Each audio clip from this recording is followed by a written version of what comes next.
Gusto nyo bang maging piloto for a day?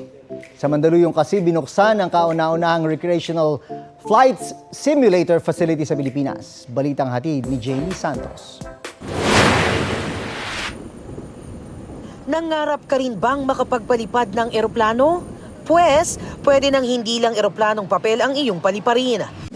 Dahil ngayon, binuksan na ang kauna-unahang recreational flight simulator sa bansa. This is an avenue para to check, may passion ba talaga ako maging piloto? So instead of paying millions, you can just pay below 10,000 para at least maramdaman nyo just to fly, get to feel what it's like to be an airline pilot.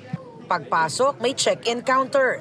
Aircraft fields talaga dito dahil may pa-jet bridge na hanggang control room. Check. Meron yan dito.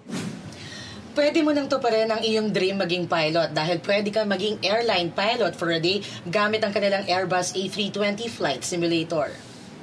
Mararanasan mong maupo sa cockpit ng eroplano at makapag-operate ng iba't ibang gears at buttons para makapagpalipad at landing ng eroplano. Meron kami mga flight coaches na they are given a training para bigyan yung mga, especially mga zero knowledge, yung mga aspiring pilots, frustrated pilots. Natuturuan talaga namin sila just the basic how to fly the plane, how to move the plane, how to maneuver the plane. Galing United Kingdom ang flight simulator. Mismong si Defense Secretary Gilbert Teodoro na isa ring piloto ang nagpasinaya.